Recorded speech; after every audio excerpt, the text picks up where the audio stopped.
or involvement in the deaths of three Chinese inmates of the double penal colony and the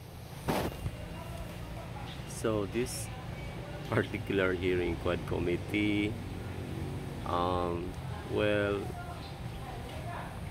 I think everybody knows what is this and what is this for, and also this is part of the great um, strategy of attacking the former administration and President Rodrigo Duterte, of destroying their image and what they have done in the past administration. So in the past, as you can see, what has been promised by Rodrigo Duterte, President Roa, Rodrigo Roa Duterte, was about the drugs and also the comfort, like that. I think I forgot the true promises. Okay, so now this particular Quadcom committee, this series of hearings is part of the what we call this one a grand scheme of destroying the past administration. Now, if you can see the ICC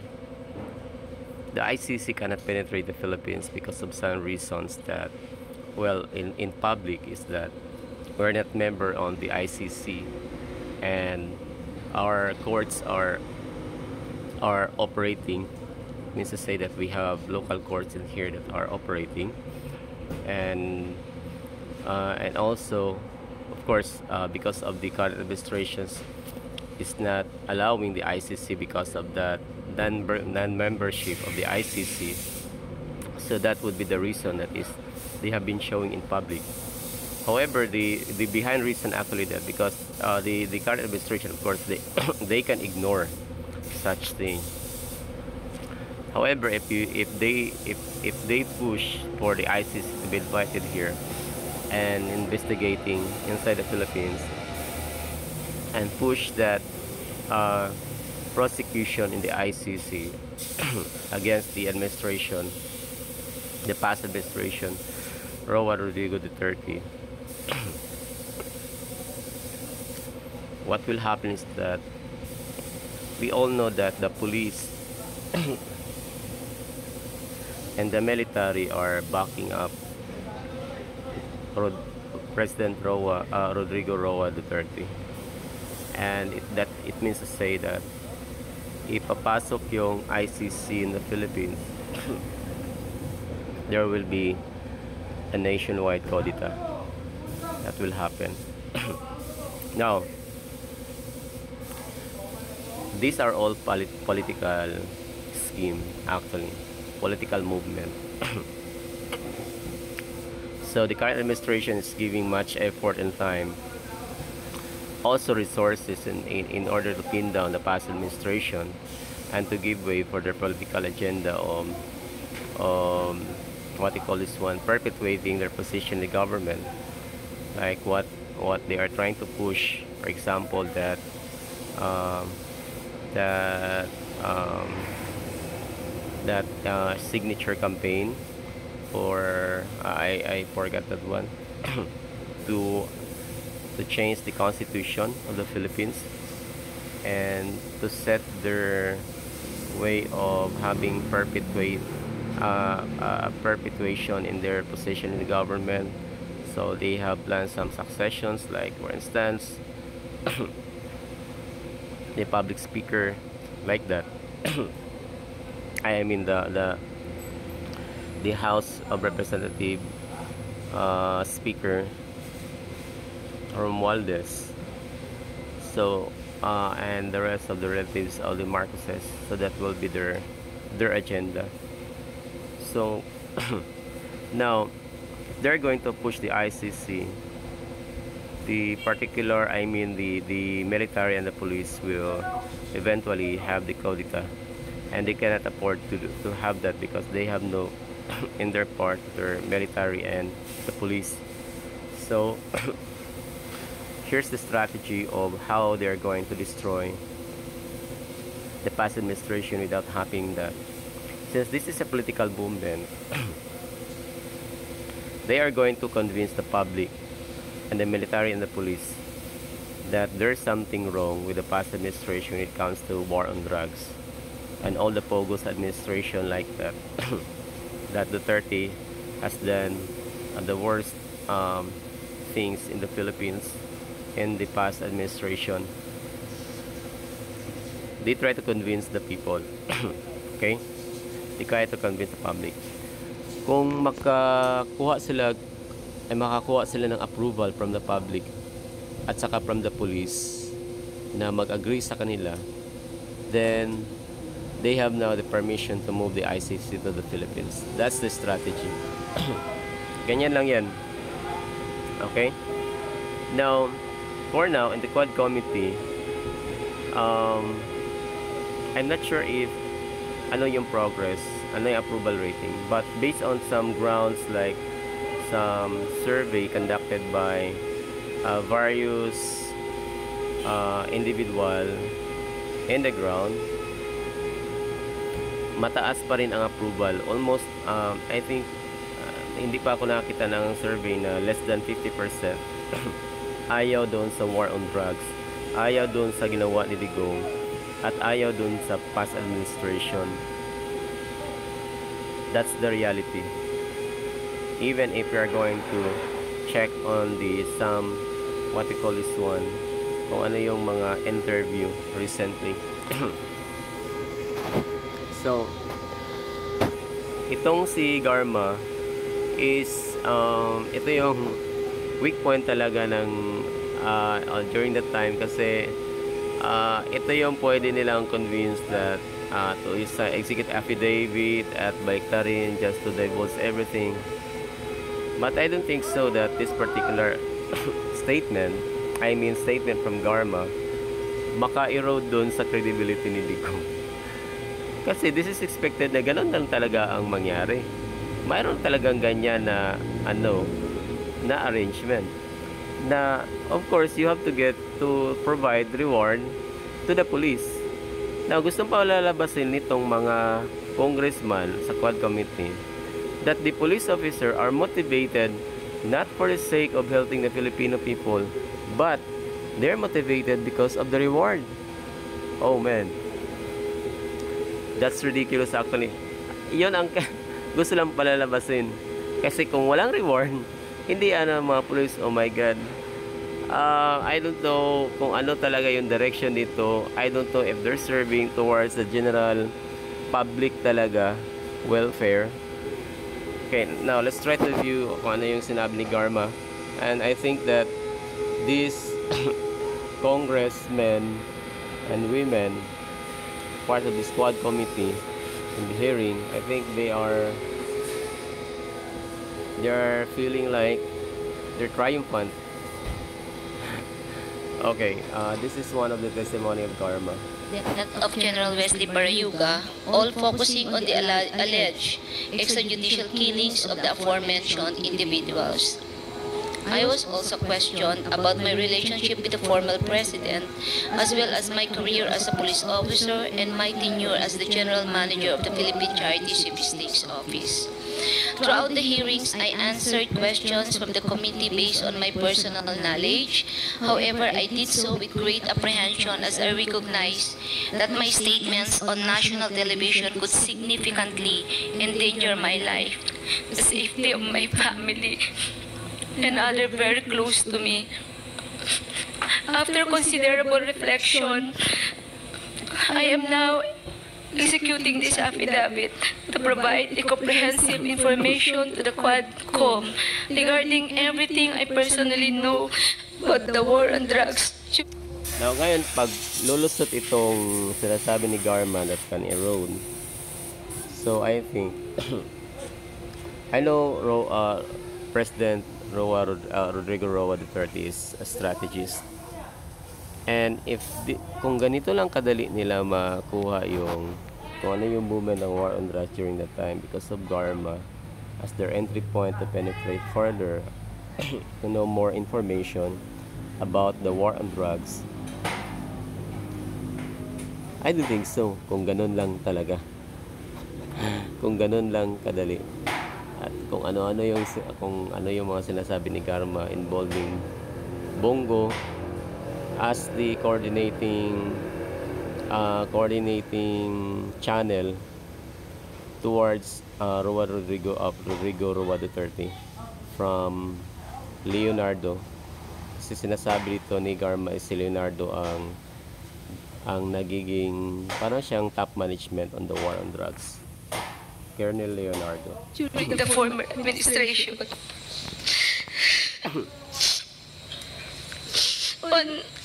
On May 2026,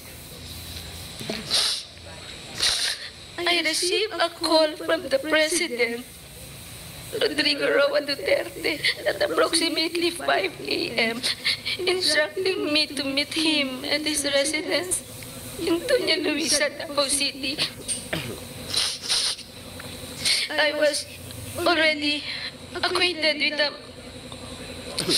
the mayor, having served as the station commander in one of the police stations in Davao City during his tenure.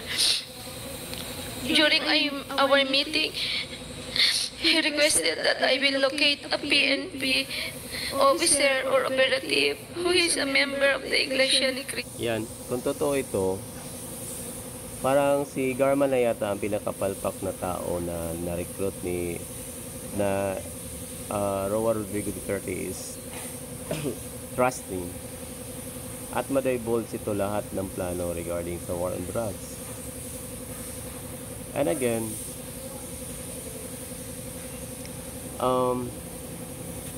I don't like what's happening kasi sayang yung war on drugs has a higher it has a significant public approval coming from the public.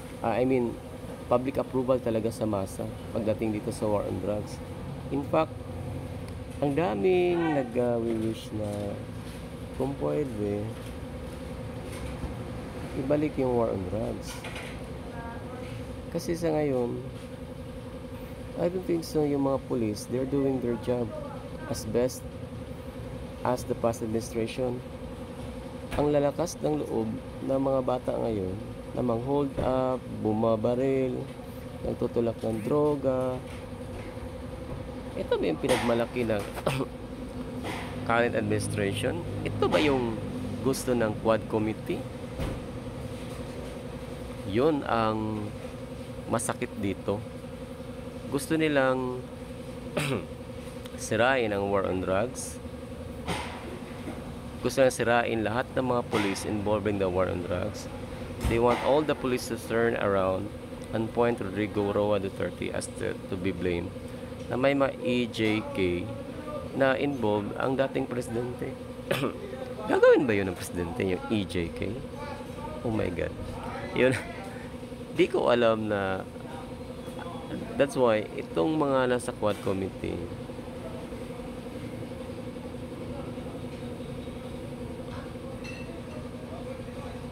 sana magtagumpay kayo kasi there will be a time na you will be put also into that hotspot. You will be also persecuted. I hope so. Let's continue this one.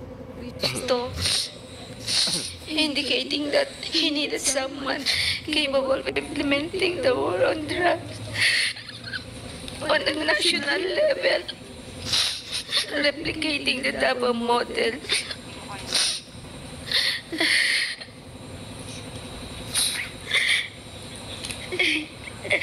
The Davao model referred to the system involving payment and reward.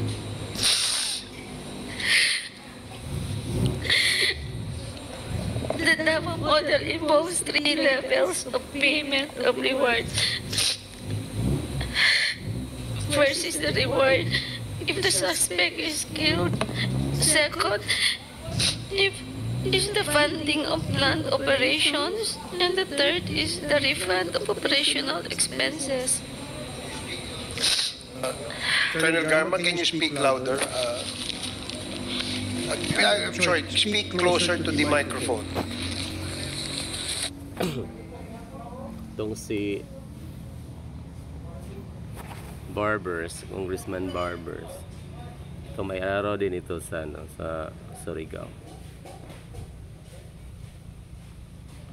I hope this particular congressman dito magtatapos yung kanilang political career. As I said that they're not really fit for public servant, for public office. Hindi ko gusto ang nangyayari ngayon. Talaga. And I don't think so yung public gusto nila. Yung mga hearing na. While the public are,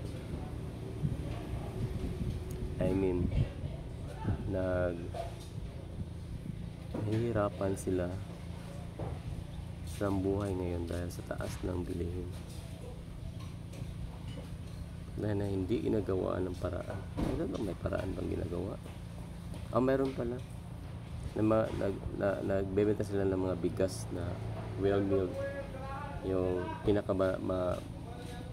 pinakabarato, pinakamurang bigas.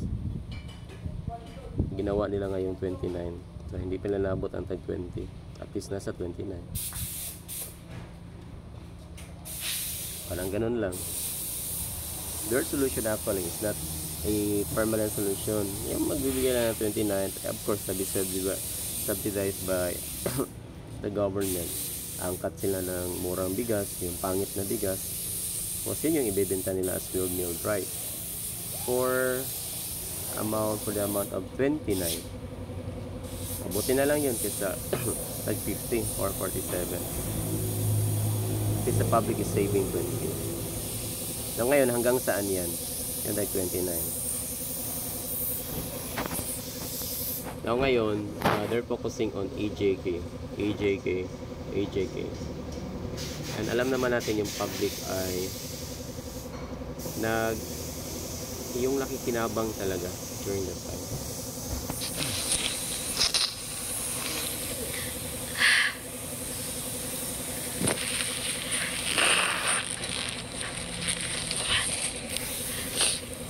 Initially, I informed the President that I was unaware of any individual with those qualifications, as I had not been assigned outside of Davao City or had served in the national capacity within the PNP.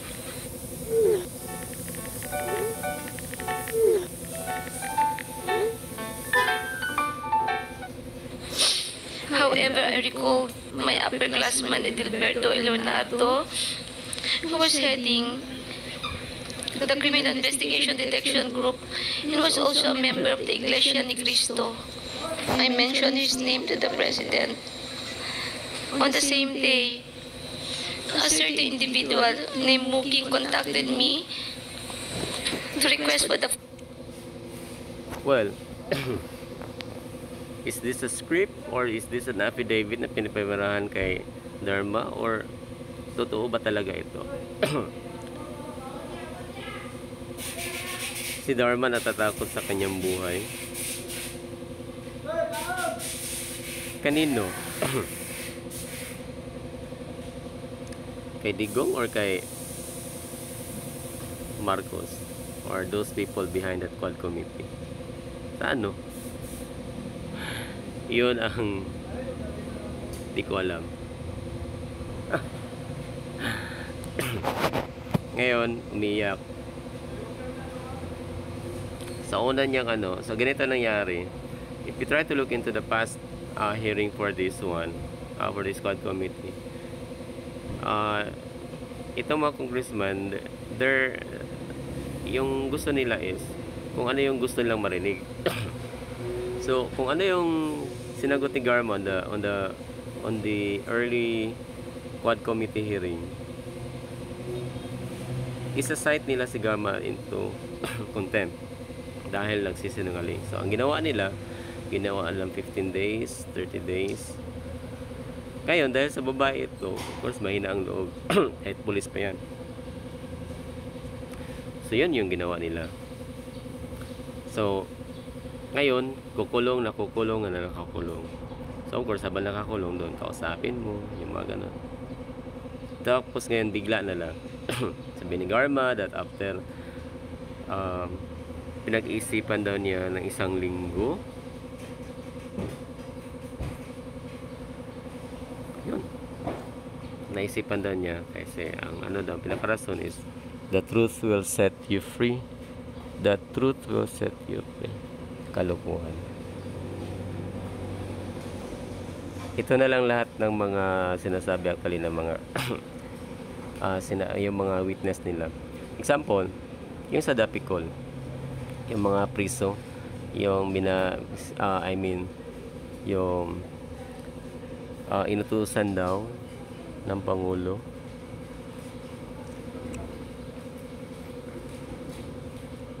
Yun. Ang sinasabi din nila is the truth will set you free. My God. Meron bang ganun?